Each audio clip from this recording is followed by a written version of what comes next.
ಮಳೆಗಾಲ ಬಂತೆಂದ್ರೆ ಎಲ್ಲೆಲ್ಲೂ ಪರಿಸರ ದಿನಾಚರಣೆ, ಗಿಡ ನೆಡುವ ಕಾರ್ಯಕ್ರಮ. ಅರಣ್ಯ ಇಲಾಖೆ ಸಹ ಪ್ರತಿ ವರ್ಷ ತನ್ನ ನರ್ಸರಿಗಳಲ್ಲಿ ಬೆಳೆಸಿದ ಸಾವಿರಾರು ಗಿಡಗಳನ್ನು ನೆಡುವ ಮೂಲಕ ಅರಣ್ಯೀಕರಣ ಮಾಡ್ತಲೇ ಬಂದೆ.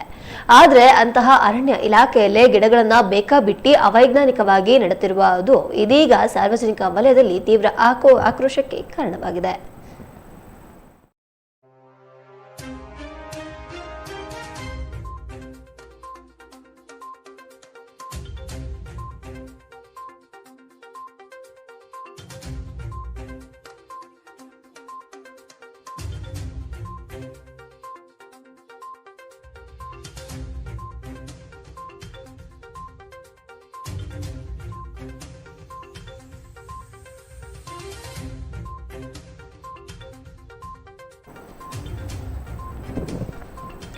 ಗಿಡ ನೆಟ್ಟು ಬರಾಟು ಎಂಬ ಘೋಷವಾಕ್ಯದ ಮೂಲಕ ಅರಣ್ಯ ಸಂರಕ್ಷಣೆ ಜವಾಬ್ದಾರಿಯ ಅರಣ್ಯ ಇಲಾಖೆ ಹಸಿರೀಕರಣದ ನೆಪದಲ್ಲಿ ಸರ್ಕಾರದ ಲಕ್ಷಾಂತರ ರೂಪಾಯಿ ಹಣಕ್ಕೆ ಕನ್ನ ಹಾಕಿರುವ ಕಥೆ ಇದು.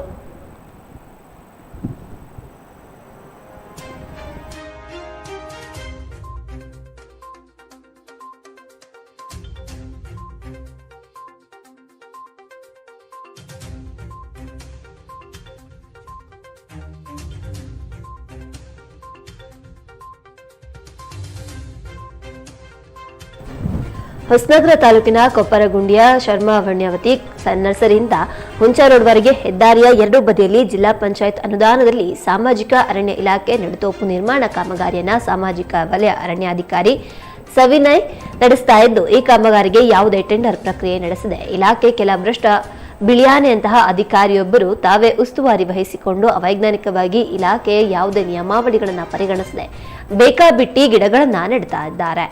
ನೆಟ್ಟಿರುವ ಗಿಡಗಳನ್ನ ದನಕರು ತಿನ್ನದಂತೆ ರಕ್ಷಿಸಲು ಹೊಂಡ ತೆಗೆದು ಗಿಡ ನೆಟ್ಟಿದ ಬಳಿಕ ಸುತ್ತಲೂ ಗಿಡ ರಕ್ಷಕ ನಿರ್ಮಾಣ ಅನಿವಾರ್ಯ.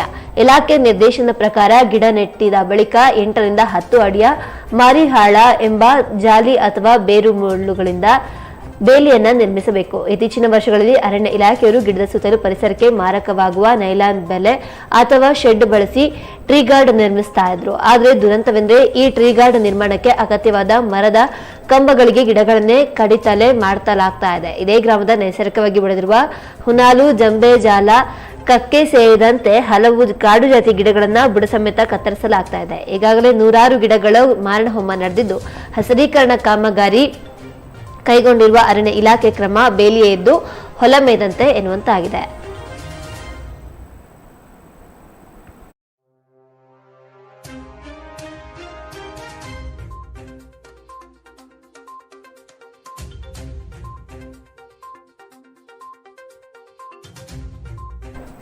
ಇನ್ನು ಗಿಡ ನೆಡಬೇಕಾದ್ರೆ 1 ಮೀಟರ್ ಅಗಲ ಮತ್ತು ಆಳ ಇರುವ ಗುಂಡಿ ತೆಗೆದು 14 ರಿಂದ 20 ಅಳತೆಯ ಗಿಡಗಳನ್ನ ನೆಡುವ ಜಾಗದಲ್ಲಿ ಸಣ್ಣ ಪ್ರಮಾಣದ ಗುಂಡಿಯನ್ನು ತೆಗೆದು 8 ರಿಂದ 12 ಅಳತೆಯ ಗಿಡವನ್ನ ಅವಸರವಾಗಿ ಸಾರ್ವಜನಿಕರಿಗೆ ಮಾಹಿತಿ ಸಿಗದಂತೆ ನೆಟ್ಟು ಪಲಾಯನಗೈದಿದ್ದಾರೆ.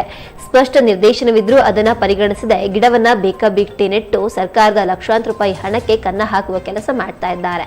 ಪ್ರತಿಯೊಂದು ಗಿಡದ ಎತ್ತರ ಕನಿಷ್ಠ 6 ಅಡಿಗಿಂತ ಹೆಚ್ಚು ಇರಬೇಕು. ಇಂತಹ ಯಾವುದೇ ಇಲಾಖೆಯ ನಿರ್ದೇಶನಗಳನ್ನ ಪಾಲಿಸದೆ ಲಕ್ಷಾಂತರ ರೂಪಾಯಿ ಬಿಲ್ ಅನ್ನ ತಮ್ಮ ಪ್ರಭಾವ ಬೆಳೆಸಿಕೊಳ್ತಾ ಇದ್ದಾರೆ.